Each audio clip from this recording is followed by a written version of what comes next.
Trop, c'est trop. Ni sungiango, na kubanda kupesi tika. Ti, oi kumicharge. Esi zinoko, izali accident ya tavar. Itelinga ite? Ti, inandeni te?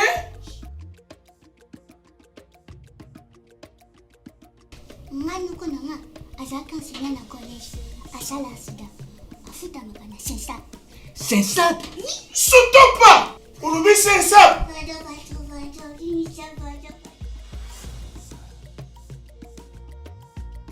Mets ta porte.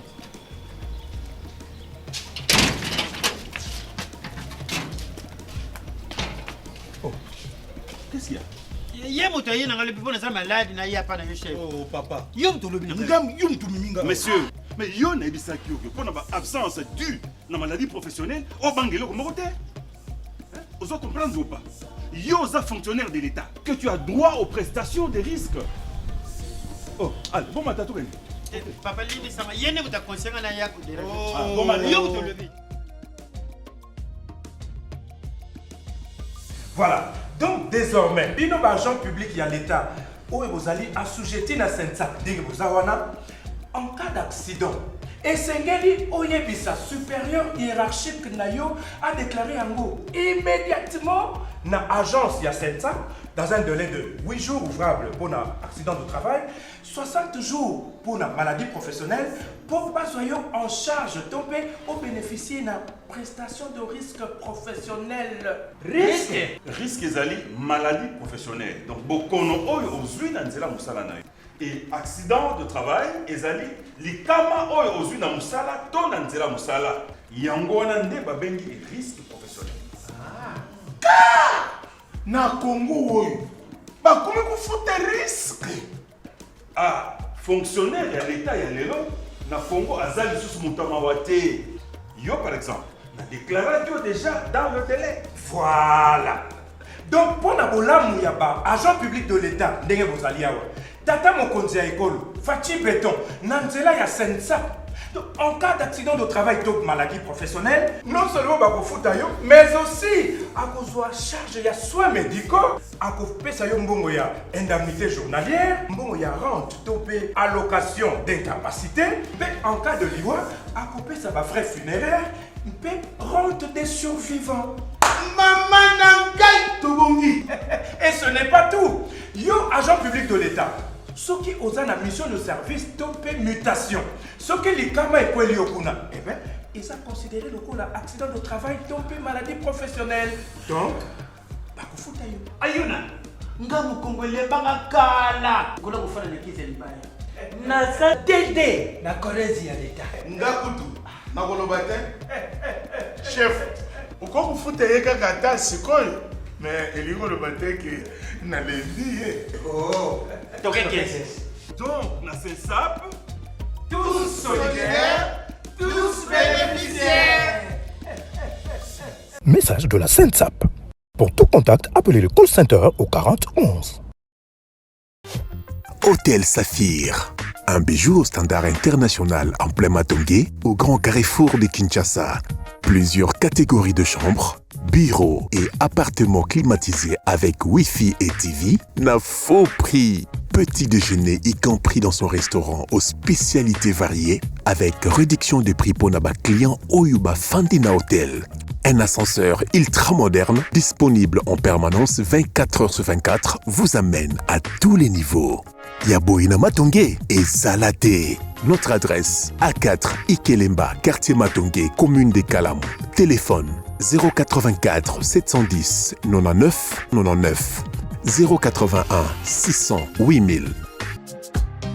Hôtel Saphir, beau cadre, bel emplacement, bon prix et beaucoup d'avantages. Bienvenue à tous.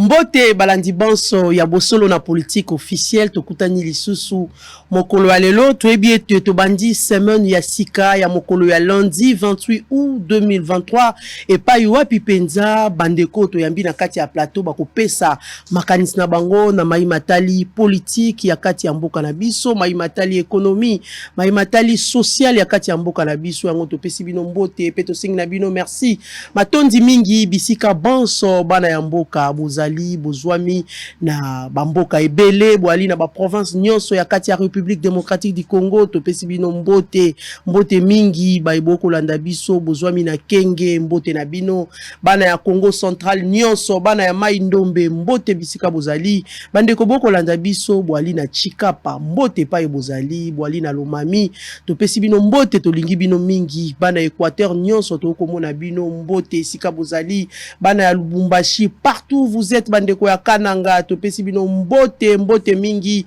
bandeko banso bakolanda biso na inongo esiko penza équipe ya bosolo na politique ezwami ekambami epa ya directeur général Israël Mutombo topesi mbote na mosala kitoko bozali kosala na ngambo ya inongo mbote na balandi banso ya bosolo na politique bino bozwi biso déjà toali en direct na kati ya Facebook topesi bino mbote mingi bokotala biso na mikili ya bapaya bozwami na kati bokotala biso na nzela ya YouTube mbote bisika bozali bana ya ville ya Kinshasa mbote na bino tobandi semaine ya sika elongo na bino toyebi ete bispai mususu eloko ya lite botie ba télévision na bino boali ebele télévision moko bato ebele poursuivre bosolo na politique officielle ya mokolo ya 28 août 2023 na kati ya ville province ya Kinshasa topesi bino mbote mingi pe tolingi bino mingi tokobanda émission na biso ya mokolo ya lelo toali na bande komi balé na kati ya plateau na biso epai wapi penza moto na moto akopesa makanisi na ye na ba sujet oyo tolengeli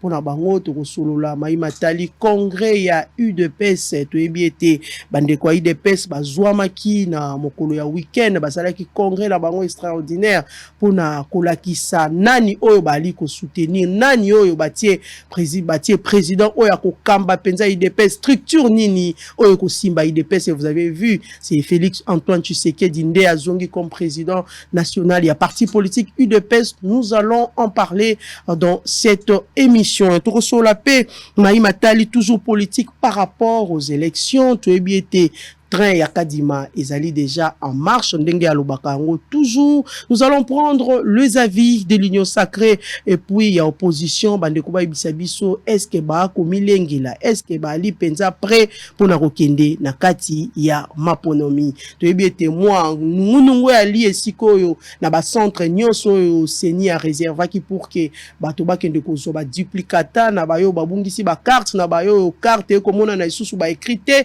ndenge za ki plainte ya population bato ba ko sala ba tour na ba différents centres pour que bazwa ba duplicata carte oyo seni a réservé pour na ba kawana be mingi ekolobama balobi mosolo ekotambola na kati ya ba centre po ete moto azwa moi duplicato ya li réservé pour na population congolaise bandeko ba kopesa ba vie na bango ya li sembo to ya li sembo te to kosolola yango na kati ya plateau na biso na yango ete na présenter bino bana ya mboka to na bango na kati ya plateau nous allons d'abord lire les informations du jour. Le président burundais à Kinshasa pour une visite officielle de 2 jours. Au Katanga, 95 feuilles de cathode de cuivre estimées à $100,000 américains destinées à la fraude interceptées par le service de sécurité.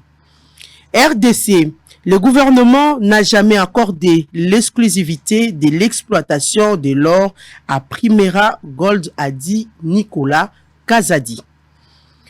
L'UDPS désigne Félix Antoine Tshisekedi comme son candidat à la présidentielle. Plus de 650 décès sur 15 525 cas de rougeole enregistrés au Kasaï en 2023. Nord Kivu, une nouvelle attaque de Zadef fait 4 morts à Oicha selon les bilans provisoires. Et cette dernière nouvelle, Jules Alingeti donne l'ordre à tous les inspecteurs de se retirer dans des entreprises publiques et institutions. Voilà tout pour les informations du jour. Nakati ya plateau na biso bandeko balandi ndenge na lobaki toali na ndeko moko ya union sacrée moi na mboka mosusu pe ayi ya opposition, ce sont des habitués des bosso na politique, mais il faut na lakisa bandeko na na bango na kati ya plateau pe na ba ko pesa makanista bango. Nous avons maître Claude Ngoma, il est cadre de Nouvel Élan. Moi lamboka Claude Ngoma boye imalamu na kati ya bosso na politique. Merci mingi Mamelo na lokasa na yo ikomela kingai. Vous savez que à chaque fois bon invita kangai na plateau, en tout cas na zalaka na obligation à bousculer ba ligne pour que na koka ko répondre na magazine politique ya monene, et ça aussi c'est un devoir pour moi. Pourquoi? Parce que il faut qu'on éclairer opinion na où Italie marche ya république boni mbokezali ko kenda, comment la république elle est gérée, et donc voilà un peu. Et moi na koka ko présenter ndeko nangeza te, mais yo na tikeli au primaire wana et na sepel nango parce que il est aussi républicain, et au nom de la démocratie entre majorité et opposition, choc d'idées yango ko sala kimboka et avancer. Donc je plaide pour un débat républicain. Voilà, merci beaucoup à vous Claude Ngoma. Tozali pe nandeko Donaldo Kabasele, wazali cadre na kati ya UDPS, mwana mboka Donald Kabasele, bienvenue. Merci Mamelo, merci Pena Balandi na biso nyonso, merci nandeko Claude Ngoma, wazali cadre ya SID. Et plutôt Nouvel Élan, donc Ndenga Lobby, Tokozala, justement pour que le débat est le plus républicain possible. Toko Kakoupe Samakanisi Nabiso, et puis Nandenge Mboka Nabiso Zotambolela. Voilà, merci beaucoup à vous, Donaldo Kabasele. Nous allons débuter cette émission. Yozali Moko Yabakambi. Il y a eu de peste, on a Outikoloba. On a Outikoloba tout à l'heure. Nakati ya début émission Nabiso, Mokolo ya week-end. Tout le monde qui est pas wapi. Eu de peste vraiment à organiser qui congrès naie, qui extraordinaire. Et si ko wapi ba Outiko désigné Félix Tshisekedi comme son candidat à la présidentielle. Dites-nous un peu. Mwalamboka Donaldo Kabasele. Est-ce que na kati ya UDPS, avant même UDPS à tenir congrès naïe, est-ce que UDPS a li bomoko? Pour à chaque fois nous vivons, en tout cas c'est presque chaque semaine, bon na ba déclaration par-ci par-là, il y a différents cadres mosusu bazali komi benga ko s'auto-proclamer qu'ils sont aussi secrétaire général, ils sont membres du parti pour dire que non à l'UDPS. Non, depuis un moment, d'abord, c'est l'occasion même, il y a qu'à féliciter secrétaire général Nabiso, Augustin Kabouya.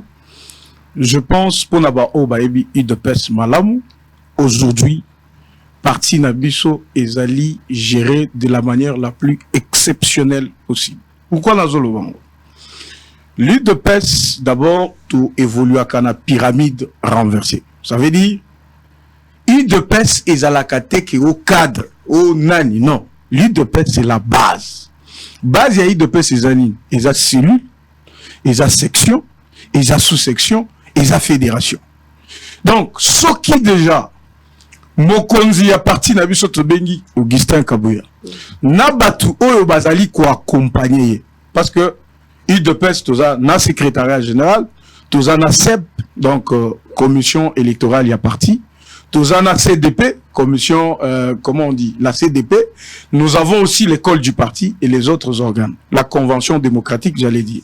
Donc, ce que Tali Malamu, ba dirigeant ya ba structure ou en nyonso, bazali ko évoluer en harmonie na secrétaire général. C'est différent, nanenge ezalaka liboso.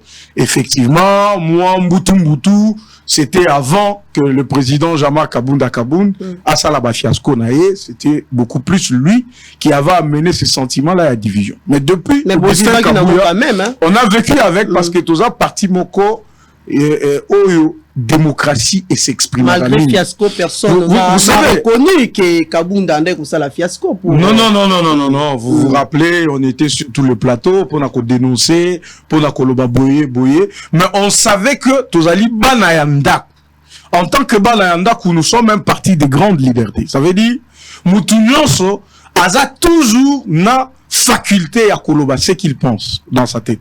C'est peut-être la différence dans ma parti politique Moussous. Dans ma parti politique Moussous, qui président lobby, et Tigaïgaka, Okoyoka Moutaloba Ote. Mais et par la bison, la différence c'est que Mokonzakoyi Koloba, ne t'étonne pas de voir que subalterne, ils peuvent dire le contraire. Mais ceux qui ont remarqué les lots, cadre bazali unis, autour il y a leadership, il y a Augustin Kabouya. Il est transparent dans la gestion nae, à Pessi base. Donc, tu vois, la cellule de base, il de Peso Tobenga base. Il a retourné le pouvoir du parti na base. Donc, les lots, ceux qui ont aucune nomination, que Eza côté à UDPS, au côté de lobby qui est master nanga lutte, to kota ni nanzela, balinga babuma bisonaye, ainsi de suite. Donc, aujourd'hui, il y a un calme, il y a une harmonie, non exista avant. Donc, il n'y a pas ces problèmes-là. L'erreur de gens qui font ça, ils ont bateau déjà, ba époque ba Chibala, ba époque ba Badibanga, ba longwa parti ba Kenda, bazoluka bazonga. Bozonga bokende na base, bokende na cellule na bino. Tobo ete ke bozonga te, mais bokende na cellule, bokende. Non, ngana zalaka na poste boy. Il faut ka ngalaza. Donc, ce n'est pas majeur, ce sont de faits mineurs et puis ce sont pas des gens bakoki ko peser na parti na biso parce qu'ils ont trahi le combat. Leur biso to vandaki, to lobi Chibala ki ndako ma premier ministre, azwa batuna ki na bango. Nous on était restés. Donc, batona bakoki koya lelote pour na kobanda ko embrouiller biso. Donc, ça ne pas le problème. Et les gens, batona chibala, balongwa na kati ya IDPS parce que, par exemple, le camp Wakwenda, si le loi akolo bakael na IDPS. Non, écoute. Alors, ça la même déclaration pour dire que Augustin Kabouya n'est pas secrétaire général, le vieux, la tête. Le vieux, Batunion, ça va comprendre, le vieux, l'âge qu'il avait pris, et Pesaki Mbutu sur sa santé, mais c'est corrigé parce que le vieux est en train d'être soigné et à Zolo Bali sous-soutien. Vous comprenez? Et ça qui va tout. Peut-être pas militairement, mais influencer vieux Lobabo. Mais après un moment, on a pris en charge sa santé. Est-ce que Okakali sous patriarche ou Kwenda Zolo? Non. Parce qu'il sait que, pour l'instant, les leadership de l'UDPS, c'est Augustin Kabouya. Donc, problème aux Olobana, ezaka na mitu ya batu o bakima biso na parti, balingi bazonga, ce sont eux qui essaient de faire, mais c'est pas majeur, ce sont des féminins. Mais, aujourd'hui, au Koki, comment on a l'harmonie qui est entre la base et le secrétariat général ou la présidence du parti. Donc, il n'y a pas un problème de ce côté-là. Et le congrès en soi, et qu'on violait statuté, parce que Bamsoubabi, bon, respecter de marche T, normalement, et à qui CDP, il fallait organiser congrès, mais non. Les gens n'ont pas vu. Quand nous sommes pendant une gestion collégiale, dans Katia Parti, statut n'a vu revoir un triumvirat. Donc, Elini Goloba, quand le président est indisponible, Ndenge président Nabuso national, Félix Antoine Tshisekedi Azali indisponible du fait qu'Azam Okonziamboka. Donc, la gestion du parti est d'abord assumée par le secrétaire général qui est accompagné na convention démocratique et puis na commission électorale du parti.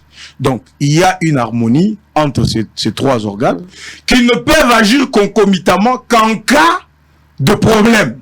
Mais la gestion quotidienne, il y a parti, même l'air Mokonzamboka Félix Tshisekedi Azalaki, président national, il y a eu de peste, et Zalaki était Moutabanda qui gérait au quotidien le parti. Donc, logique, on est kogi kolongwate, parce qu'il y a un secrétaire général. Donc, le secrétaire général, Augustin Kabouya, continue d'engager le parti, parce que tout ça là, il y avait des résolutions, qui sont tout, vous vous rappelez, aux assises, tout qui kuna, tout ça qui est bas pouvoir, comme président et à parti. Donc, c'est le Congrès qui décide. Structure éthicali au Moko? Non, structure éthicali Moroté. Il y a toujours une gestion collégiale entre les trois, mais pouvoir, on les a qui Augustin Kabouya. Augustin Kabouya, le secrétaire général, il est reconnu comme tel. Et puis la preuve, c'est lui qui a signé. Président et à parti? Président et à parti, Azali indisponible. Vous voyez? Donc, Mokonzambo Kazali indisponible. Tokoki ko pesaye, comment on dit pouvoir, pourquoi? Parce que Niba qu'on a vu sur Yamboka, Izali ko pekisaye a posé ba acte tant que Azam Mokonzamboka. Vous comprenez? C'est pourquoi population biso base ya de pes. Tokoki jamais qu'on dit maketo longola Félix Tshisekedi comme président na biso ya parti. Mais tozali ko constater malgré son indisponibilité. Tozo constater qu'il est indisponible. C'est comme ça que tozo passé la deuxième brèche où ils allaient que quand le président est indisponible, triumvirat ezali ko se réunir et il n'y a pas de problème. C'est comme ça que na congrès na biso o se tenir na Ngandayala, vous avez vu unanimement to décider biso congrès, ça veut dire base union so ya UDPS, base structure union so ya parti réunis, base union so ya parti au monaki présence ya mwana mboka Peter Kazadi. Donc o azali VPM intérieur o peut tozali ko saluer parce qu'il a fait de motions na katia congrès qui ont permis qu'il soit avancé. Bon monaki va vient moi dans Vita et les autres. Donc ba cadre nyonso ya parti. Donc l'air tozolo ba UDPS bazala kiwana et nous avons résolu que nous n'avons qu'un candidat à la présidentielle. Ezali mwana mboka Félix Antoine Tshisekedi Tshilombo. Pour nani ni toponier boyebi ya liboso. Depuis que mboka o ezali coexister, bana bakomi kotanga ofele dans moins de 4 ans. Il y a pouvoir na. Donc ezali exploit. Ce qui tozalaka na poto mbele ce qui ezalaka salemi na France par exemple pour la première fois, bolingaki boyoka ba télévision nyonso ya monde mobimba balinga ba le belango. Mais biso, je ne sais pas pourquoi on choisit, il y a qu'à garder calme. On a remis plus de 4 millions d'enfants à l'école, ezali raison à liboso. Yami Bale, Botala Nanu qui chassa, seulement qui chassa. Tozala sincère, Totala Nzela, Banzela Oyo et Lala 6 ans. 7 Bamususu Toye Bakite que Makada Mekoko Kota Nzela. Tala Nenge, Misa les Salema, Nakati à Villa Kinshasa. Tokitana ba province, vous allez voir. Makambwaba Mai, comment on est en train de créer du gin, il y a du chion à Mai. Comment Mboka Ezaliko s'est transformé. Tala lelo hôpital à mama yemu. Botala ndenge nini ba fonctionnaire bazala ki traiter liboso na ndenge baza traiter lelo. Total ba enseignant bazala ki na ba 100 000 francs lelo bazo toucher ba 480 000 francs. Total ndenge nini ba soda na biso bazala ki na mindu kite lelo bazui tenu ya sika. Oyebi po ba soda na biso bazwa tenu ya sika. Et ça limbu la bonne. Il fallait que Tshisekedi a coma dans moins de 5 ans. À ça là. T'aurais donné force dans ma pinga na biso. Lelo ba voisin neti ba Rwandais bazolo ba que tozana bango problème te mais façon armée la bango zo sala et on dirait tozana likambu et on dirait tozana guerre na bango. Donc ce qui je m'imagine ce qui tozala na président Tshisekedi a ça la ta 20 ans na pouvoir. Je m'imagine na lobité que ça yango. Mais imaginez-vous dans 4 ans ce qui le comme le bela makamba ba budget et ont varié tina ba 20 milliards de dollars. Tout le bela ba budget il y a 7 milliards. Tout le bela makamba ba réserve de change, tout le bela makamba. Imaginez-vous que Moutouneti Tshisekedi a ça la 20 ans na Bokonzi. Mboko ekozala wapi. So boké na fikine kuno moni fikine ndenge zo se transformer rondimate.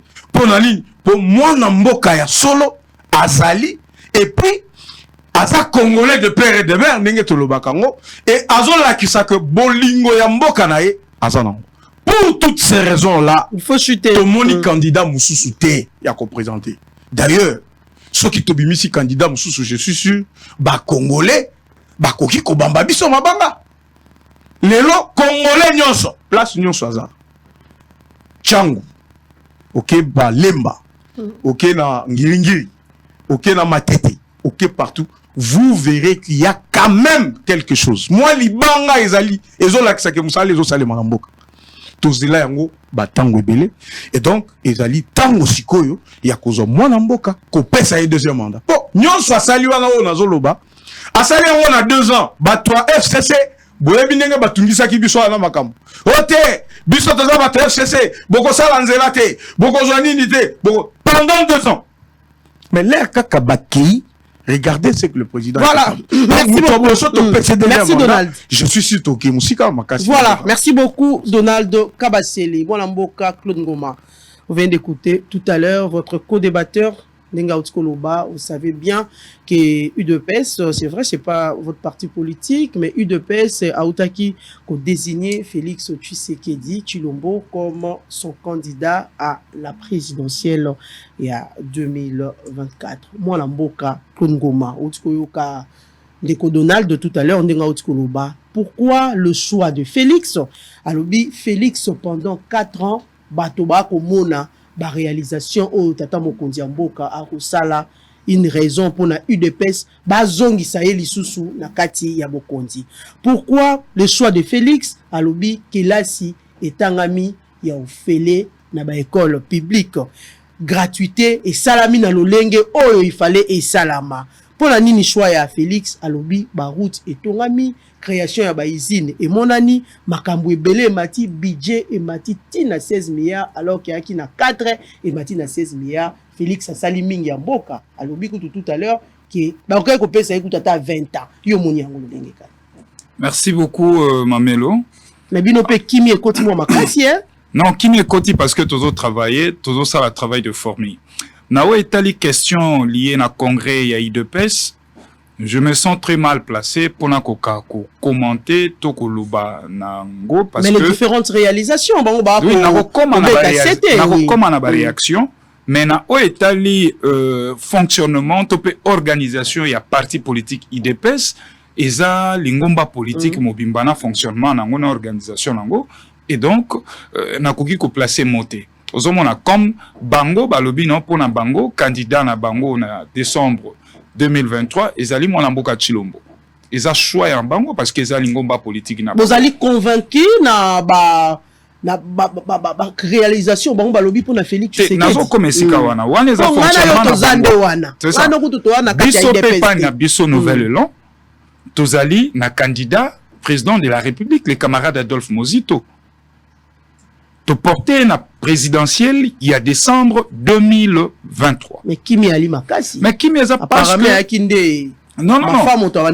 ningisa. Ma femme a ningisa. Il faut comprendre que lutte na biso évolué. Toi là qui na auto zako benga dynamique ya vérité des urnes et que inango to silisi yango. Maintenant to komi na virage électoral. Moyen ko ça la dynamique à vérité des urnes. Mais vérité des urnes expira qui depuis kala.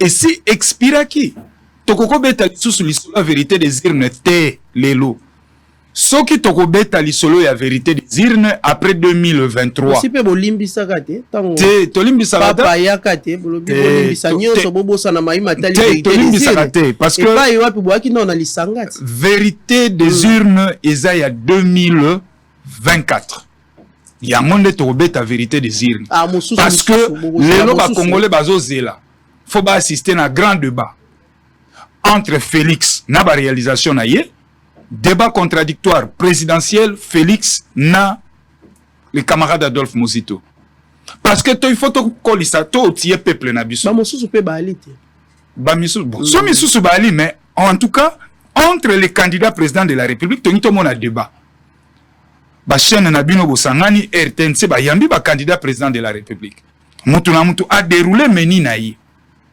Au-delà, il y a des réalisations, oyo, bande ko union dit sacré, na IDPS, bazo vante biso. Mais, tikanga na lobano lokomoko. Nous sommes à une semaine, il y a la rentrée scolaire. Situation sociale, ezoko simbate. Ba parents bazo ko souffrir. Ba parents bazo ko souffrir, po bazo ngisabana na kelasi.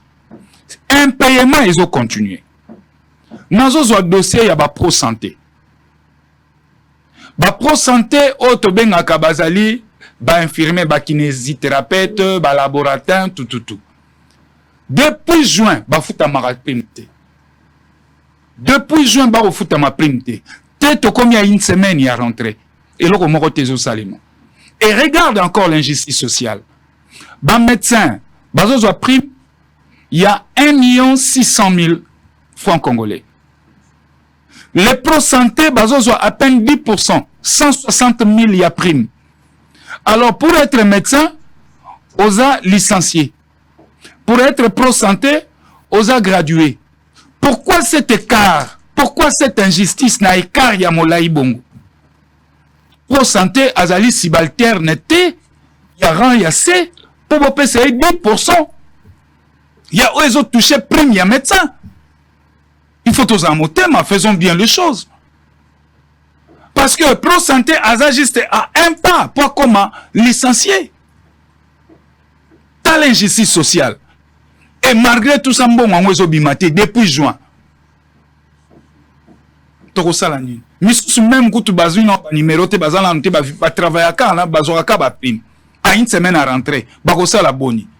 Et ici, moi, j'interpelle le ministre de la Santé. Na Nicolas Kazadi. Bota la dossier ya bande konabiso o ya santé. Virus musu sango e uti ko bima. Ezo ko mata. Banani bazala na première ligne de défense. Osomona. Alors, bazo ebisa biso que monsieur Félix Antoine Tshilombo azo sala. Mais ce qui azo sala, eza na bateau, il faut palper réalité à mosala na ewana bien. Ya liboso ezali monganga, ponga na otokobela, nani akopesa biso soin. Monganga traitement na eli futine ya linini na Congo. Na régime ya mwana mboka Fachi Beton. Monganga za na traitement, rémunération nini ba kopesa monganga. Enseignant, akozwa nani rémunération nini. Des misères.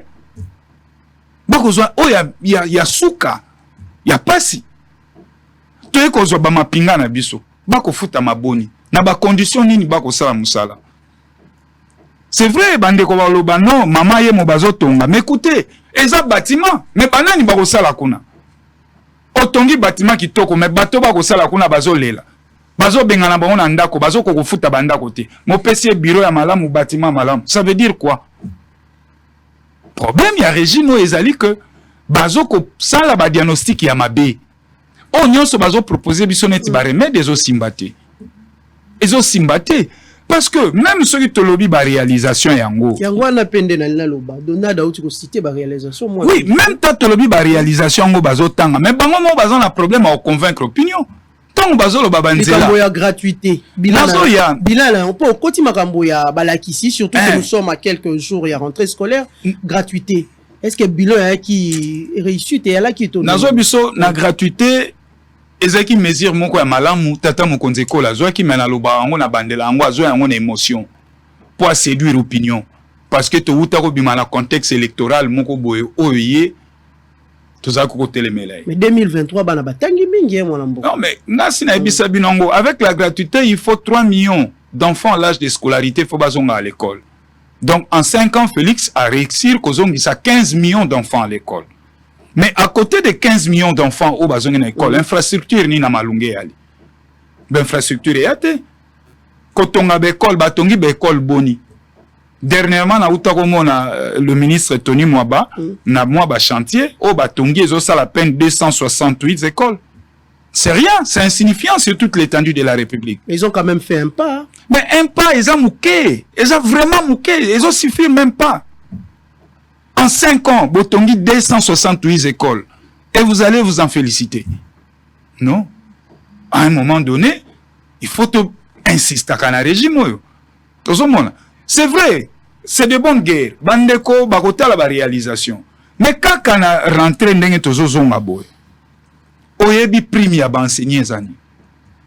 Les longs bazozo ngabona ebi même pas ceux qui rentrent en aux effectifs. Nungualité pour bazalaka déjà yo ka sine 4 na si ko période au mois mouvement et parce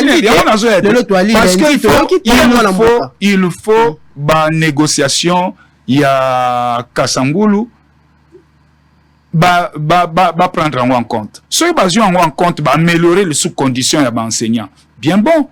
Na robete la bango maboko mais na minute enseignant ko futa mambongo moke dollar ezo mata inflation izali moto ko futa na franc congolais ba beti tolo enseignant zo 400 000 mais enseignant na 400 000 azo zo futa anda OK no somba dollar na to il y a 65 265 pour battre les dollars alors to calculer si on a 400 000 enseignants tika na combien na maboko bana na ba ko lia bonya ko nouer le début du mois comment.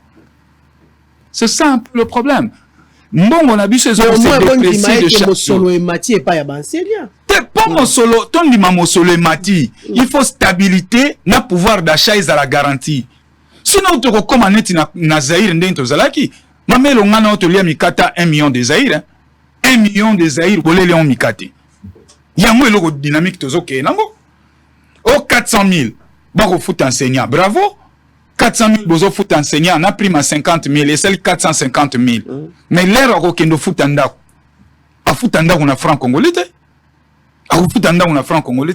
Voilà là où il y a dépréciation, il y a monnaie na biso et pression sociale les autres mata. Ozo mona mama nangai. Alors, même ceux qui lobby to tanga ba réalisation ngo sali chef de l'État. Mais il faut to quantifier yango. Faut te baké Mokonzi alobi atongi banzela, mais banzela tongi, eza combien de routes? En 5 ans, tongi combien de routes? Combien de kilomètres de routes? Maï, toi y a dessert en eau potable. Les Congolais aujourd'hui, Bissonion sur RDC, mon bateau bénéficie à 17%, il y a toi à dessert. 17%, tu combien même pas la 30%. Yango il faut que na bango bongo. Bakolo banamiso ma ambetali lotili qui courant. Tozali na 18%.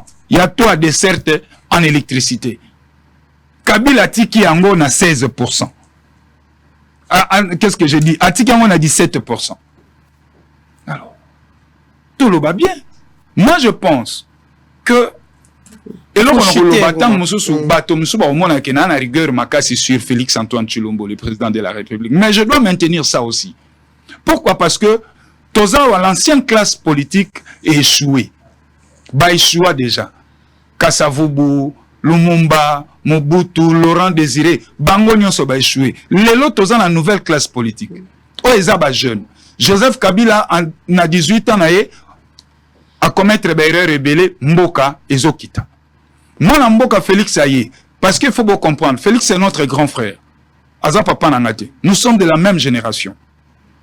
Et tant Mboko yo biso ba jeune otozu yango na maboko boye. Il y a de quoi se poser des questions de fond. Parce que biso pe na tour na biso photo tika Congo yo na maboko ya bana na biso, mais posons-nous la question, quel est ce Congo que nous allons laisser à nos enfants?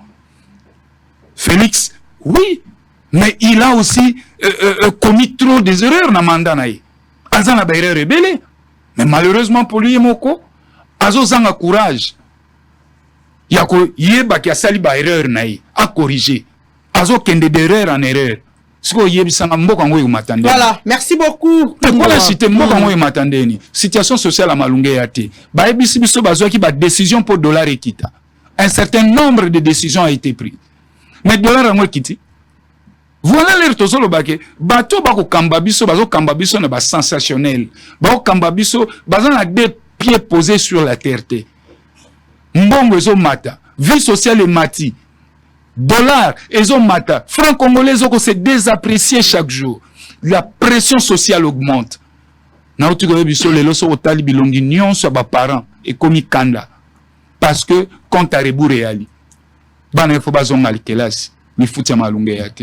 Félix doit corriger des choses. Voilà, merci beaucoup, Mboka Claude Ngoma, Ndeko Donald Kabasili. Félix Antoine Tshisekedi doit corriger les choses.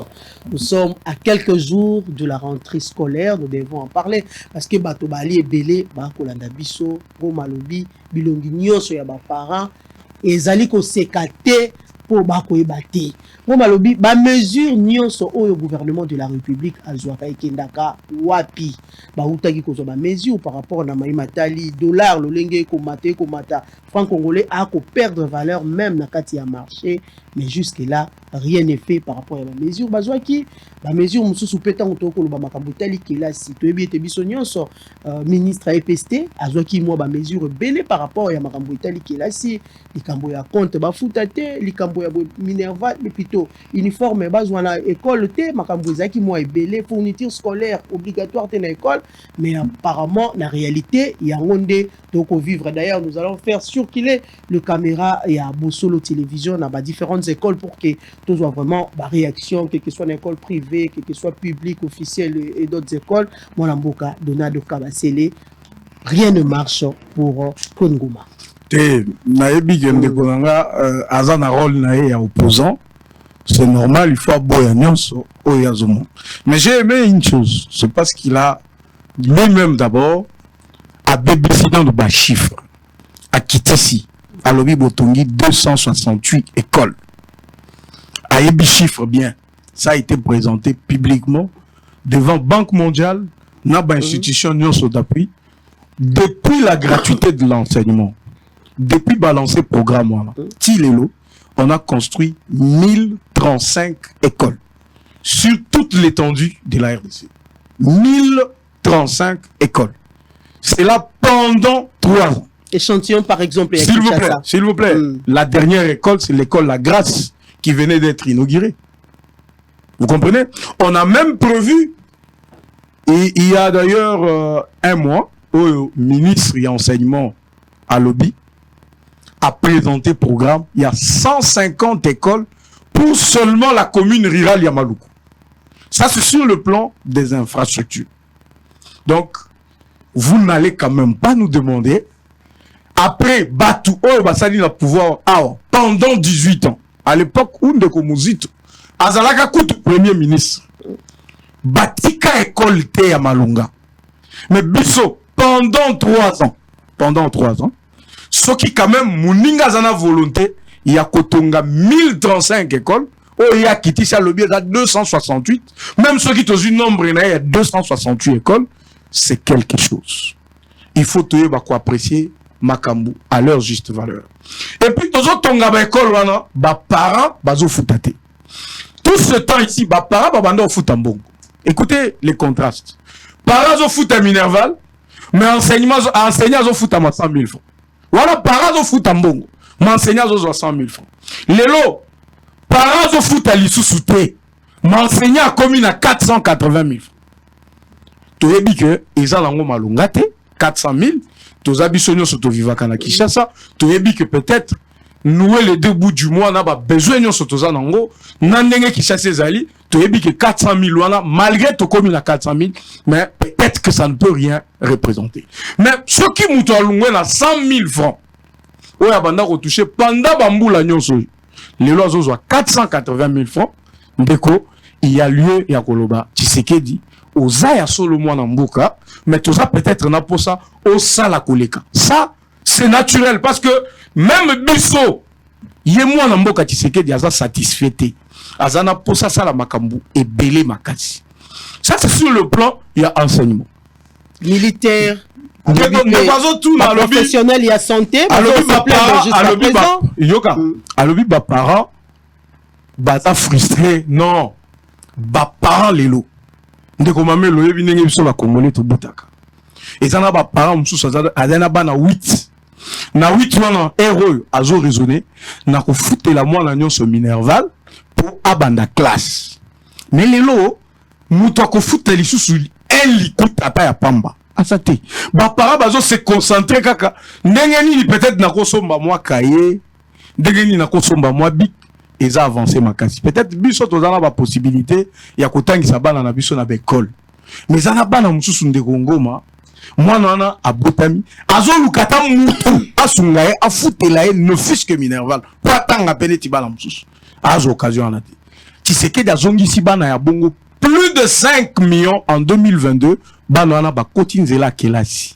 C'est vrai infrastructure et bana reposer problème mais ndeko pour infrastructure ils ont posé problème bana mususu batanga te donc batika la team mukolo biso to ko sala l'infrastructure to ko tonga ba école à mapata neto ko bisa ba bon bino bo ta classe non c'est une décision courageuse au mokonzi mboka zui to betela e maboko ne fût que pour ça to ko za na biso ba opposant c'est normal mais ce qui muninga zo sala likamba malamu parce que bana bazaka kabana bazabana Félix Tshisekedi te ndeko bazabana kaka ya ngate ya yopete ezabana ya batu nyonso. Alors, quand on fait quelque chose pour le plus de mini, il faut tous aller moins courage. Il y a qu'on vend dans la télévision Bokoloba pour jouer les amalam. Mais peut-être, tu peux ça makanisi. N'dengenini, tu peux encadrer projet pour ne kende libuso. On est tous à la kakawana. Batika yango, basa yango la. Non! Tant que ça aide le plus de mini, encourageons pour que mais Ngoma a dit tout à l'heure, les enseignants bako se plaindre, les militaires bako se plaindre, les professionnels il y a santé bazo se plaindre na téléphone se plaindre par rapport bazo se plaindre na téléphone c'est ça que je dis bazo se plaindre mais na téléphone. Est-ce qu'aujourd'hui lui de peut avoir un message à la population surtout pour 2023? Est-ce que vous êtes d'abord à l'aise tant bobimaka boko kende bisika bisusu pour la sensibiliser par rapport à ndeti na kananga? Est-ce que vous êtes à l'aise? Est-ce que population il y a vraiment pour dire que en tout cas nous devons féliciter Tshisekedi et son équipe? Dekolangai ils ont vivre dans ma pata. Je te donne de faits précis s'il vous plaît. Kolela la biso banda lelo te tolela tolongola ba président po to banda olela tolongola Mobutu po tozo lela non mais to ko zo s'il vous plaît tozwa musée Batu musu balela, Moussa Kendat. Tozu Joseph Kabila, lela, akeite. Siko, moi na mboka ye, Félix Tshisekedi. Konele koki ko katanate, ça c'est sûr. Mais, tozo tala mutu na ba mbuma na ye, mbuma o tozo po. Tu sais, construire ce pays, pour nenge mboko e bebaki, bandeko muzito balikaki ba premier ministre, banan, nenge ba bebisaki mboko, koki kondimate. Nous sommes en train de faire un travail de fond. Tu sais que d'azo réparer. Ça veut dire, mboka ezaneti tozo tongango, tozo tongane mboka. Maman, un pays armé national, ozo compter plus de 80% et armé bazab étranger. Au travail n'engé. Moussale salemi lelo. Nous comptons 80% de nos compatriotes na kati armé na biso. Ça moussala mounene. Est-ce que tu rebête la montagne à la télévision? Dans la police de l'obate. Tout n'a pas policier, tout n'a pas militaire, bazo tenu moulani. Tenu à Kola Takak. Est-ce qu'on peut s'appeler que tu as Kimboka? Ce qui d'abord m'a pingé la bino, tenu à Pambao Balatate. Pendant 18 ans, pendant Bambou le Belé. Tu sais que derrière les lots, à la Tissi Bango. Voilà, s'il vous plaît. S'il vous plaît. Alors, comme ça, là, peut-être, n'a mis sa population, et comme Bimamouké, et comme Bimaneti, ah, ils ont quoi malongati. Et Salinine, et Boynaboy. C'est là. Tout est dans ma maille. Depuis Badeko, Batikamboka, usine Kakaya Kalawana, Nde, et Pesarabiso Maya Romel. Tu sais que derrière, à Sali Lembaïmbo, à Sali usine Nabiso, il y a Ozone. Hein? À Sali ba usine dans 14 provinces pilotes. Pour augmenter capacité, il y a régie des eaux, Namaï. Biloko Anesili. Près d'1 800 000 ménages. Bazui accès Yamai. Ouana na Kishasa. 1 800 000. Toké na la province Moussous Réseau Salim. Batonga Kamboka Nengeni, madame. Ndeko. Batonga Kamboka Nengeni. Est-ce que Bakenara Lamboka Bongo. Chez nous ici, maman, je dis aussi à nos téléspectateurs, tout est chantier. Ce que ok na makamba classe, chantier. Ok na makamba mampinga na biso, chantier. Ok na ba fonctionnaire, chantier. Ok na donc il faut ça les mains. Donc on dirait basala et l'autre côté. On ne va pas dire que batiki zéro. On comprend. Mais en termes de pourcentage, ils peuvent avoir laissé même 10%. Maintenant, ce que Talimoune Nyamboka, vous vous rendez compte que Mokonjamboka Zana Moussala Moko Oyakoki ko Kangatali Souté. Nous faisons tout ça pour l'année. Pour la Bolimamboka. Ndekwazo loba pour la maman yum. Alobi, bongisi, dekonangai. Si telengai kombo ya hôpital ya biso en tant que ba Congolais na Kinshasa. École ya Malonga l'État azanango oyakoki ko présenter na bato.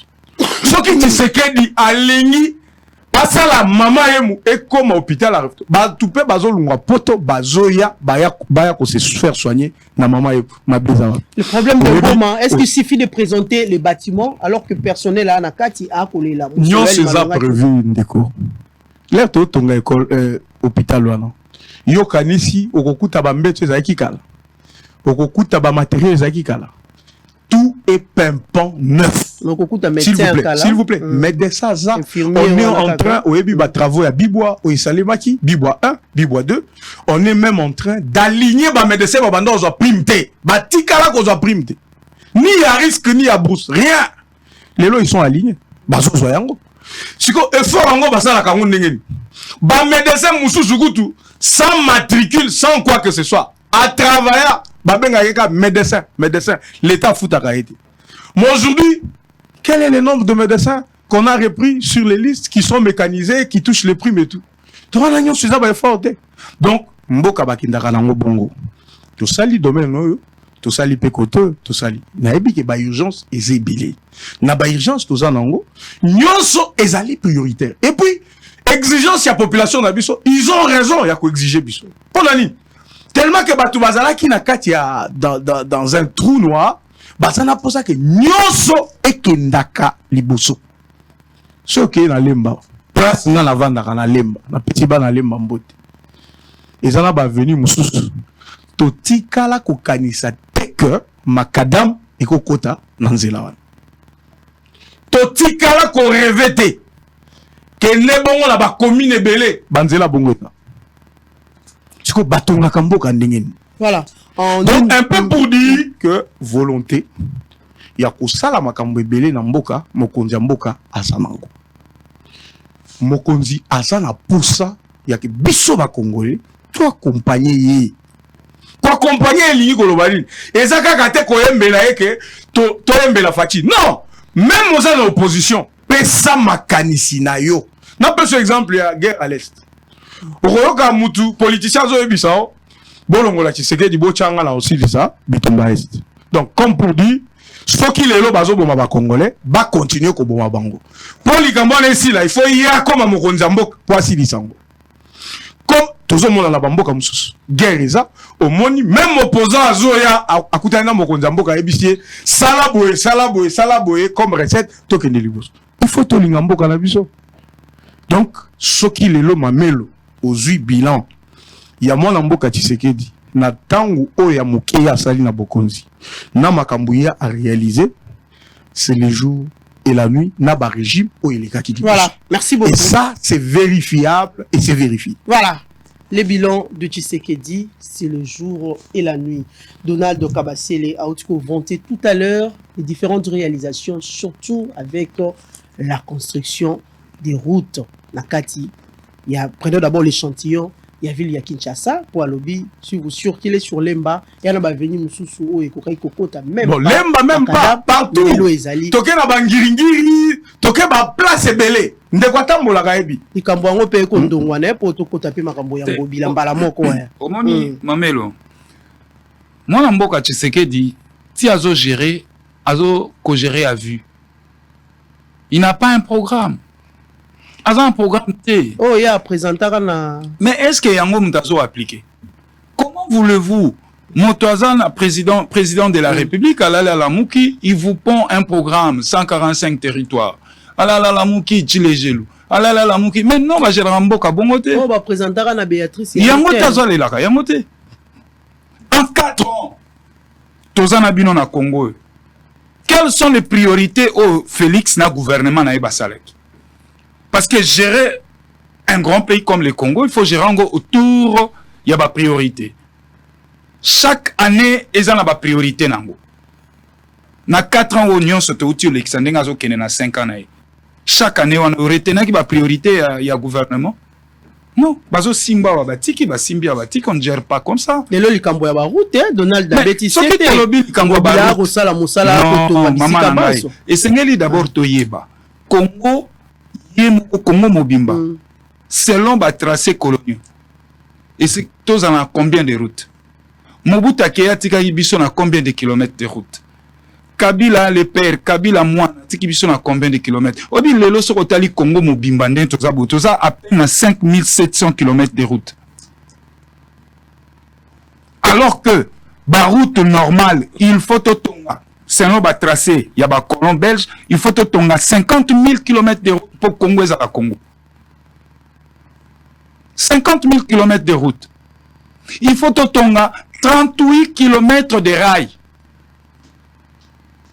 Il faut 69 000 km, il y a des routes à dessert agricole. Alors, si tu as un débat, il y a des routes. Il y a Félix, moi, Antoine Tshilombo.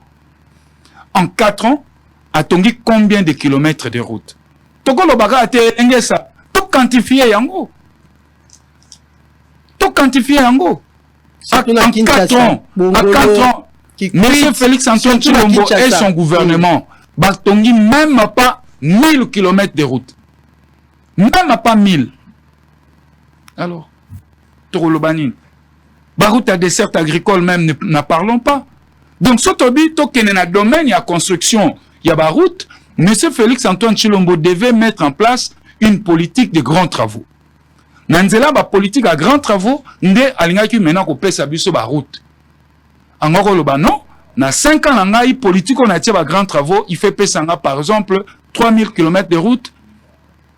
Et l'air total à la faisabilité, tout le monde dit que, ah, moi, l'amboka, au lieu de 3000 à Prométhée, a tongi au moins 1500 ou 1200. Ah, il y a des avancées, ça quand même est fort. Mais awa, aloba qui n'a pas tonga, a tongi ni. C'est comme ça qu'il faut toquer. Toye na domaine ben, maman, Congo c'est un pays à construire. Ce n'est pas un pays à reconstruire. C'est un pays à construire. Bakolo ba mozi to pas la ki on yozo tchaka munoko bino pe bojeraki. Mais na temps na biso to posaki ba jalon pour que mboke décoller. Ba bakouti lokoté. C'est trop fort, mais bakouti lokoté. Ngayo yebi question na plateau les arabes solo ngana tchaka ganti. Moto ya boma elan ya Congo ya développement ya Congo kombo na matata ponyo mapon. Parce que mozito atiki nyonso boy a posé ba jalon. Na ba réforme nyonso to salaki. Moi na mboka matata lera ye ki ke koti na gestion. Muta bonne gouvernance o ba teke la rabiso ngo me ye moko akokite. Détourner ba bandi okota. Tango zoyoka Donald alobi ba tongi 1035 écoles. Chiffre wana nazo kota ngo doute. Parce que ngana yo tozaka na briefing ya mwana mboka Tony Mwaba. L'air a restitué qui ba école construite. À ce temps-là, on était déjà, c'était l'année passée. Tozaki déjà na ba 200 et quelques. Alors, na awa na ndimite ba okoma na 1000. Mais tant na zoloba dossier moko na nango awa. Kabila moko oto lo batike lokote. À un moment donné, moi na mbali ya batupe. Totika pas pe mamandam. Kabila bimisa 160 millions de dollars. Pour un projet 1000 écoles. Ma projet est belé, ça vendre. Mais justement, les rangeaux, ils sont montés à cravate à rouge. C'est au lobby acharnement. Non. Bakolo ba mozito azaki. Et si boka mozito ba citer na dossier moko ya bongo. Mozito abima maboko pembe. Omoni IGF akenda ko sala rapport enquête na ye na Jekamine. Malversation financière et bandi na mboka na biso na ba institution à partir ya 2013. Na entre mois de juin et juillet. Moïbe koti na ba institution. Na biso projet 1000 écoles mbongo bimi. Siko wapi mabe akabila na kati wana. Wapi mabe na kati. 160 millions de dollars dilapidés. Ba misusu bazwa ba mbongo wana eloko FPI. Ba incendie yango na nko. Po ijefa kota te batie moto. Oh, FPI ezaki institution to pesa institution oyo ezoko sunga ba petite industrie tout. Mais depuis quand politique a comment na mambo ba petite industrie. Po ba kende ozwa ba pré kuna. Non soigner ba dossier. Ce que le logiciel ça obia fungola yango bokolo basu motema mabe. Ozomona. Eh mais tozonga na o etali bilan ya mwana mboka Tshisekedi.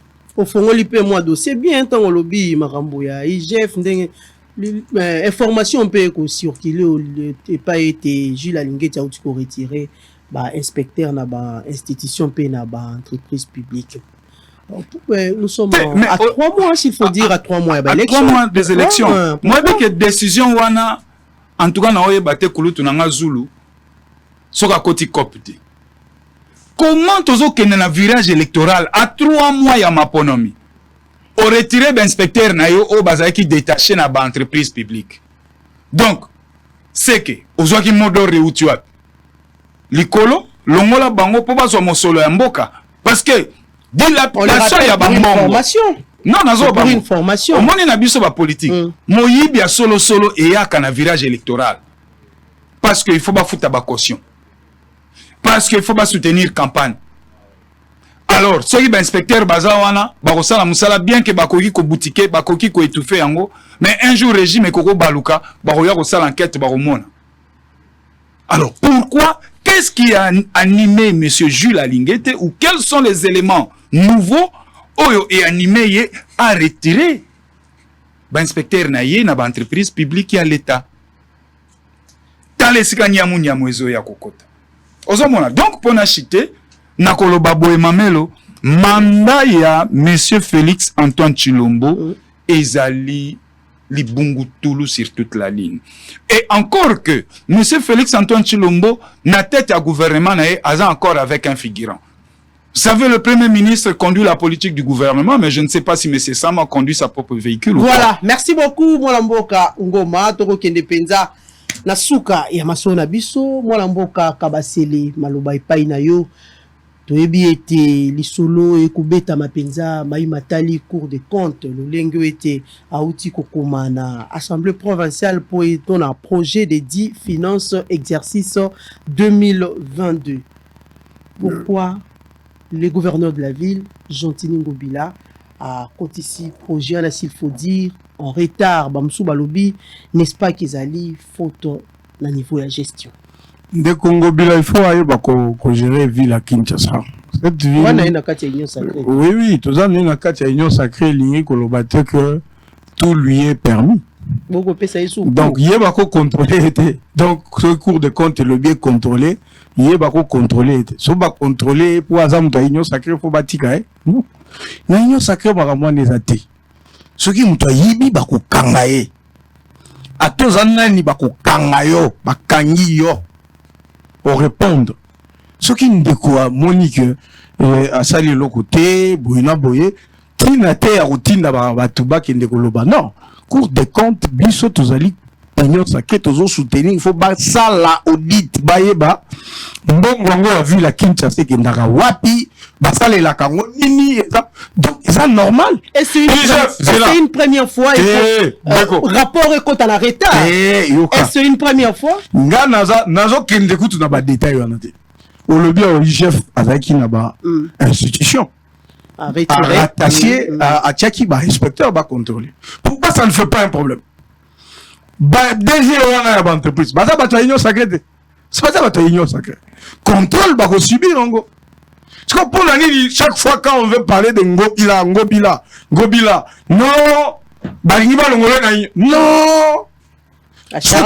Ngobila, à gérer Kinshasa Malam, et qu'on y est ban, qui ne doit gérer Kinshasa Malam. Ce qui a géré Mabé, et qu'on y est ban. Et puis, moi, j'ai un conseil à donner au gouverneur. Ça ne sert à rien. Il y a quoi qui se bat tout qui est biceps, tout ça. Vous avez vu le spectacle au niveau de l'Assemblée provinciale avec Godet. C'est pas possible. Donc, tout ça, bisous, vous allez soutenir que clarté, mon parce que acharnement entre Bangomi Balé, c'est que ça cache quelque chose. Et ça, mais pour la ligne, papa, ce qui au Ibaki Liboso a to Ibisiko, a to Ibisima. Et ont donc, ce qui mouille déjà, il faut tout le monde à clair. Toyoka Kimbela ya batu, il y a assemblée provinciale. Balobi, Mosolo Kende.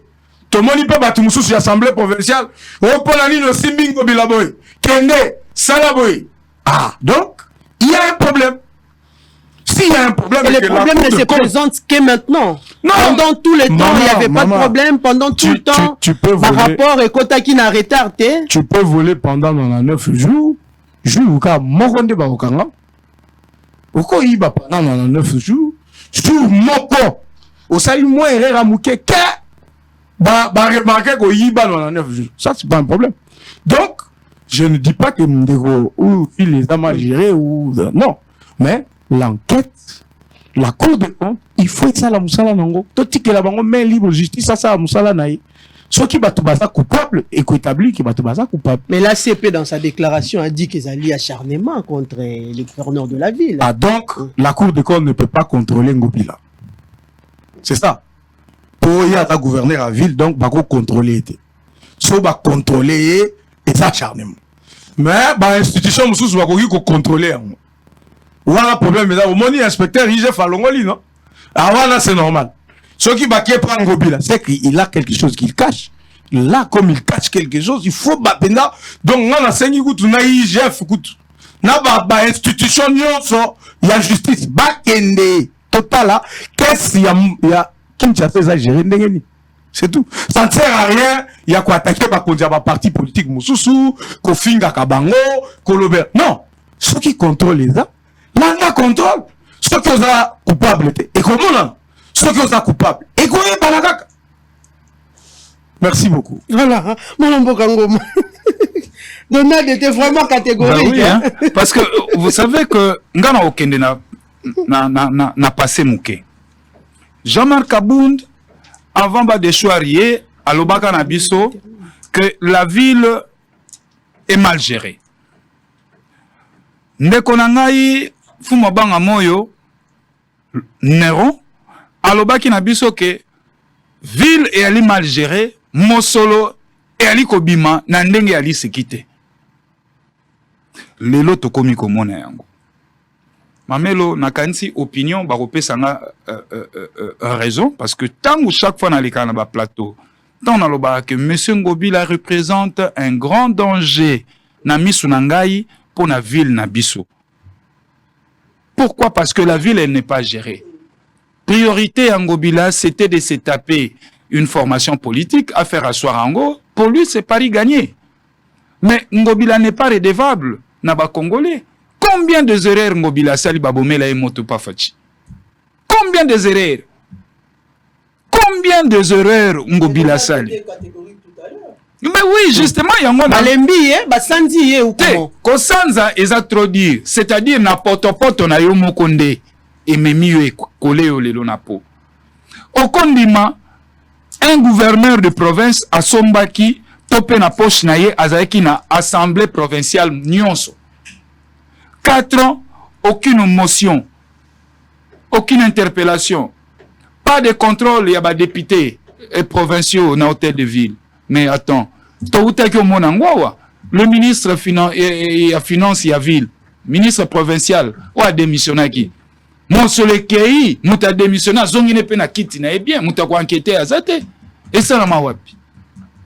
Lelo, cour de compte kei, cour de compte asal musana lelo responsabilité commune assemblée wana. Mais tel esanga na zomona ke loko yo salimati.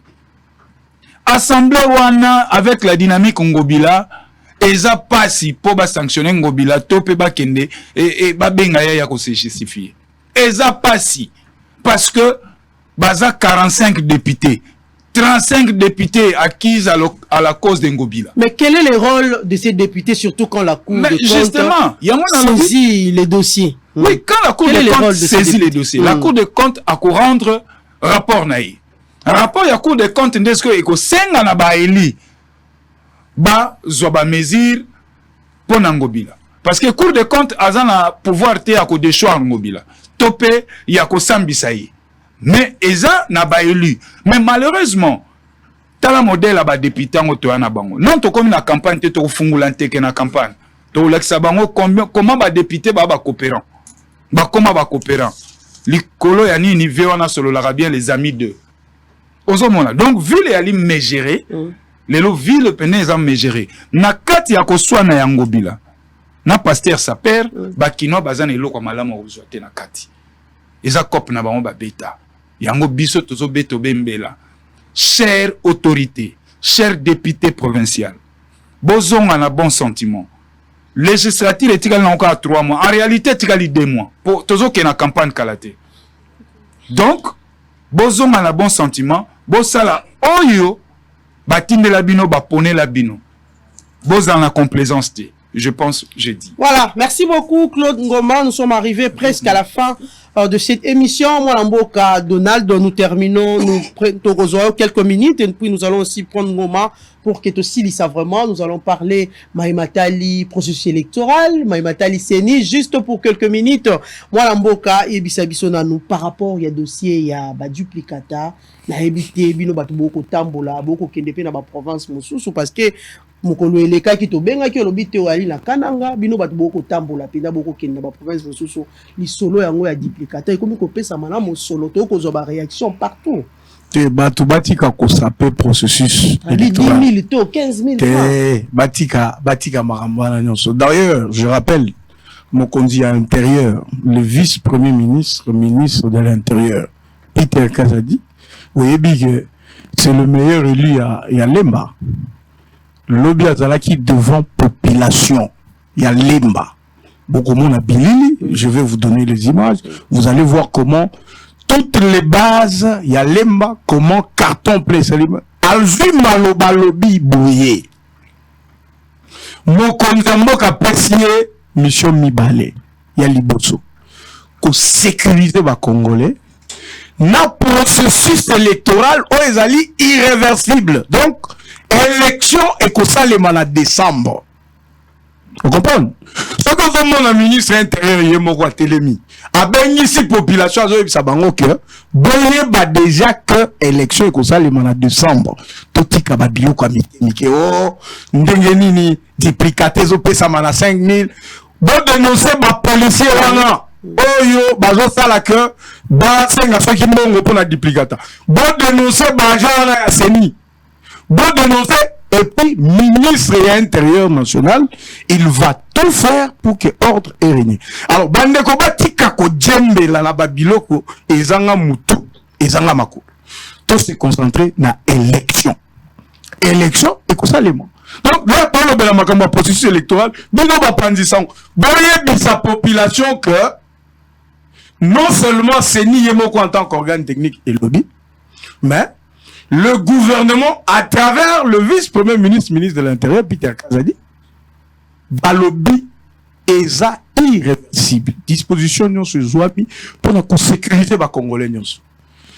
Kosongi sa autorité de l'État et kokende na maponami. Bandeko ba s'enrôler te nde bazo sa biloko wana. Yo s'enrôler te ndenge nini ko kendo senga duplicata. La procédure Kassialini. Non, yo s'enrôler te. Je ne sais pas ce que la CENI a prévu, peut-être pour ceux qui ne se sont pas enrôlés, mais tu ne t'es pas enrôlé aux autres de la CENI. Bon, peut-être ça duplicata, bah, peut-être duplicata au Bungisin. Donc, tout ça. Comment vérifier alors que cette personne-là s'est enrôlée? Ce sont de faux fouillants. Ceux qui ont commis la CENI, au PC Combo, et Robima directement la ici, attestation, il y a qu'au perdre pièce d'identité, au Basala qui pas au PJ. Ou la kisiango seni ba robeta na machine ba mona kombo na ba ça le duplicata ba pesio na ba musu ba lobby ba beti na ba machine ba kombo ya lité ah ceux qui va beti exact c'est que ba s'enrola qui moto a s'enrola qui me kombo ya et voilà ce sont de petits problèmes qui peuvent être gérés mais ba tourner ba lini ba loba eloko wana pour la discréditer et nani makamuna biso élection nde bazo salama be donc au lobby makamwa kalanga au monaki ndenge maître Donald akitaki na kalanga bo monaki binini donc message mboko moko na solola kina mwana mboka l'air na solola mwana mboka Peter Kazadi je suis parti na EBC population non sozo ça c'est le plan de l'UDPS ou bien c'est le plan de Donald Kabasele? Ça c'est Donald Kabasele candidat député national à Kananga. On est à Kananga. Non sozo monane la population baye koyoka mbela nini na memeli bango. Na EBC bango que mokonzi mboka ici à lobby. L'homme de situation difficile na ye a EBC ngai yebisa population que élection est ali. Va se préparer en fonction de ces élections. Cause à la sécurité. Là, on a fait 2 jours. Naye le meeting, lobby naye meeting. Sans incident, sans couper sa monsolo, c'est pourquoi nazo pesa vraiment longonya na population na biso ya Kalanga na Kasai central pour façon ba ya mbingai. Et la kisi que batoyo bazali kokuwa na mokonzi mboka bazali kokuwa na makambu o mokonzi mboka azo sala na mboka et bazali déterminé à quoi accompagner mokonzi mboka donc biso o tozali bato pouvoir ndenge ba benga biso OK biso wana tozo kende ko sensibiliser population tozo sa population à se préparer pour l'élection tozo préparer ba témoin na biso tozo préparer ndenge nini tokoki ko former population na biso. Mais tu es en opposition. Bango bavani na ba salon na bango, bavani na ba hôtel na bango na ba suite na bango, bazomela ba cigare, bazomela ba champagne, bazomela nini. L'air siko tokokoma na élection, biso to gagner. Il dépasse 300 députés ou 350 députés. Bango ba mikuti na 2 députés, 3 députés et comme oh, il dépasse à tricher. Non, biso na tozo sala musala. Donc, c'est un peu pour dire le processus est irréversible. Comme il est irréversible, Batunion, son dernier mois, l'amboka Peter Asengi lobby, nazo sa population, botokengelana. Donc, il a demandé à ce que tout se surveille. Pour la incidence à la terre, pour la bakunu na basala makambute, pour la biso population tout se surveiller. Oya tali oyo. Quand il y a un intrus, un infiltré, biso moko tozo dénoncer. Kuluna ovanda kanenda kumoko Ce que mon abimi a quelque ça la dégâts, au dénoncer dans la police. C'est comme ça, au moni, Nicolo, Mboka na biso total na kimio, même na Kinshasa, Kolo ne kiti, phénomène de kidnapping, et s'il baroulage, bomoni non, mais il faut tout apprécier Makambu. Ma vie de recherche la porte ya bosolo eko continuer ko. Madame, justice a continuer au sala musala. On va enlever na Kasavu babimi na Kimpese. C'est ça que je dis. Non, avis de recherche. Eko yaka kana kati ya bosolo. Avis de recherche ça. Enlèvement eko continuer kaba eko continuer musala. Lelo groupe mosusu ya ile. Ogoyoka makamba kidnapping lisusu te. Moi mboka. Semaine passée moko salamaki obayaki pe. Ah, ce qui est salemi, même dans toutes les villes du monde, il y a toujours la criminalité. Le problème toujours le bela ezali recrudescence. Ndenge zala kikala ezali sous le loté. Ekiti. Tondi marape. Vous comprenez? Tomboyebi phénomène ya ko kidnapper batu, ko enlever batu na ba taxi, lelo ekiti. Ce qui ekiti tondi makekiti. Topesa matondo longwanya la bana mboka o bazo sala musala madame. Là, il y a qui Peter Kaza de Zawapi, bazo enlevé batu, bazo kidnappé, basali boy. Siko ekiti, pona nini tete rolo babé, moi na mboka kene liboso continue musala na. Donc, tondi marape, là makambozo c'est le malam. Tondi mige ouais, Peter abeti. Soki Peter abeti, to beti maboko to lobi mo konza mboka, otinela ki betso mutu malam. Yo azo silisa, azo silisa, azo silisa. Donc toi après ça kamakambu, quand c'est bien fait. Ce qui est salami malam, tu peux critiquer, c'est notre droit. Mais ce qui peut salami malam, tu apprécier à juste valeur. Voilà, merci beaucoup Donald Kabasiele, Maître Ngoma. On termine avec vous. Dossier Commission électorale nationale indépendante, Likambo. Il y a des duplicata ou Donald Kabasiele tout à l'heure à l'obi. Bango, ba milengeli déjà. À la kisi, le lengo ya sali plein na katia kananga. À l'obi opposition de akola la pongi. Bango, bako kende liboso, bako sensibiliser population pour qu'il y ait effectivement élection en décembre. Donc, de prime abord, on a félicité d'abord Ndekonanga Donald, coup de chapeau, na travail à terrain, parce que tous en a dynamique, moko bisognon tozo mouye maillot na terrain, parce que bateau nyon so bazan l'Assemblée nationale, ou en faut babima. Parce que ba mérité en moté pendant 5 ans à qui gâchis, et donc il faut penser à renouveler l'énergie. Quoi de normal, à soutenir action et activité. Il y a des gens si bien que je sois de l'opposition, mais dans mon bisognon toujours converger dans la dynamique, mon poto bombi sa gestion en boka lobby, je pense qu'il y a de quoi à se soutenir mutuellement. Alors, na oyo etali les kambo ya duplicata. D'abord, duplicata ba pesa kayango seulement en cas il y a perte. Il y a carte, to perte y locaux, il y a attestation de naissance, il y a attestation de réussite et tout ça. Au cause de duplicata. Mais nazo kamwa awa lelo bazo bete la biso lisolo a duplicata. Mais montazan la carte na ye. Carte nde koti mayu ya. Moto abungi si carte d'électeur na moto carte ba écrit pe longo ete. Mais o ya la carte. Il y a un droit à duplicata bien que be écrit longo. Faut pas lukele kombo musuba pesa e. O na bungi si carte. Yenda zana droit duplicata akokende epa ya OPJ akofuta mwa lo meya muke ne ba kosalela e attestation ya perte na banque ko so solo ndenge ni so kotambo na carte ba écrit long. Mais justement pour vous dire que monsieur Denis Kadima akendaki na processus na ndenge ya nkona ndenga lombango ya mozo mona nyonso zo sala ezoko simba te tala ba carte wana mama nanga talelo yokei basala yo duplicata mais carte ngo ezana et garantie ezalité que bekri wana ko tenir ti au comme en décembre. Ozu duplicata lelo mais c'est non lingue la carte wana pendant 3 mois encore. Et si c'est fait que dans les 3 mois avant ma ponomi ba écrit limo lisusu. Sort ya bato wana kazani. Ba bando kendaka duplicata. Pas tous en 3 mois. Yo c'est les libiso loko zo ko tenir même pas. 1 mois ils ont au boulot. Tala mesika ba memi biso. Na e bagate ezalaki à faire la rétro commission pour passer la biso biloko ya mayu ya bongo qualité ezalate mais eza pasi. Et encore que auto mono yo et comme la biso ba problème lors ya déroulement ya mapona. Toko koma na batu musu ba koya ko tia moto. Pamba te aye ko voter mais carte na ye ba écrit ya suke zo mona na ti. Mais moto wana kati pongi na ye tongo na nani ya bureau pour na voter. Bato wana ko sukela bango ndenge. Donc, ce qui lelo zui duplicata. OK, no bomba onde ba maman anda ko bomba kimbundi na kati ya valise. Ti mukolo, mais attends. Moi je pense que Denis Kadi mesengela ki ne asala makambo ndenge sengelaki. O etali bazo dénoncer ba mbongo. Peut-être mbongo oyo OPG azo senga et que yomoko epipe biso opinion hein, okende OPG a selo papier obino OPG azo senga mbongo. Effectivement, il faut son papier pour l'état payer ça bon frais de fonctionnement. Mais ce que les agents véreux oyo ya seni pour na duplicata bazo exiger ba 5000 ba 10000 ba 8000 na ko senga na ba compatriotes na nga bo dénoncer bango. Ba dénoncer bango pour que ba pratique wana ici là.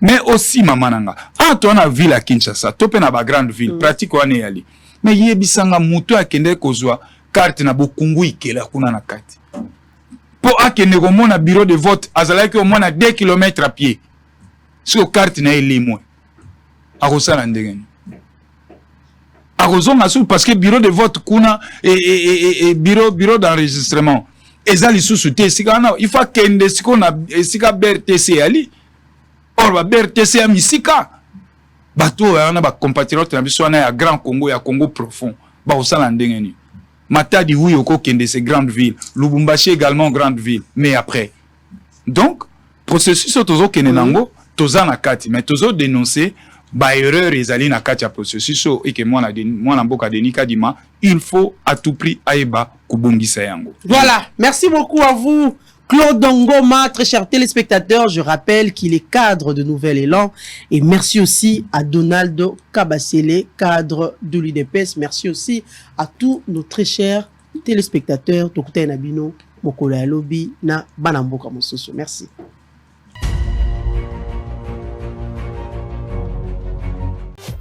Hôtel Saphir, un bijou au standard international en plein Matongé, au grand carrefour de Kinshasa. Plusieurs catégories de chambres, bureaux et appartements climatisés avec Wi-Fi et TV n'a faux prix. Petit déjeuner y compris dans son restaurant aux spécialités variées avec réduction des prix pour naba clients Oyuba Fandina Hotel. Un ascenseur ultra moderne disponible en permanence 24 heures sur 24 vous amène à tous les niveaux. Yaboina Matongé et Salaté. Notre adresse A4 Ikelemba, quartier Matongé, commune des Kalamou. Téléphone 084 710 99 99 081 600 8000. Hôtel Saphir, beau cadre, bel emplacement, bon prix et beaucoup d'avantages. Bienvenue à tous. Trop, c'est trop. Nisungiango, na kubanda kupesi tika. Ti, oi kumicharge. Esi zinoko, izali accident ya tavar. Itelinga ite? Ti, inandeni nini? Ti?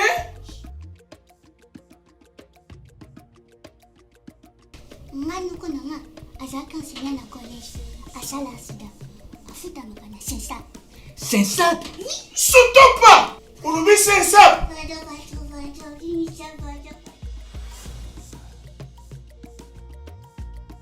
Mets ta porte.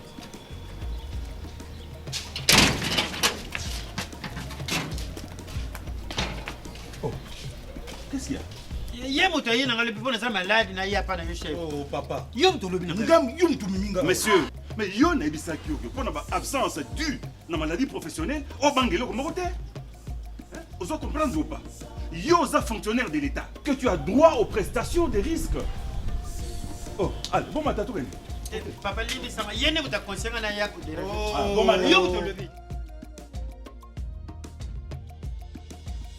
Voilà. Donc désormais, bino agent public y a l'État. Où vous allez assujetter na sensa. Dès que vous avez en cas d'accident.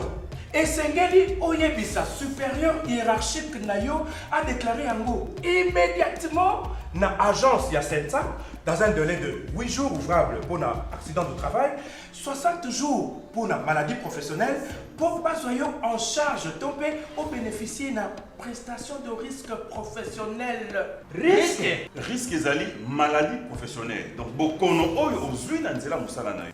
Et accident de travail, ezali, likama oyo ozwi na musala, to na nzela musala. Yango wana nde babengi risque professionnel.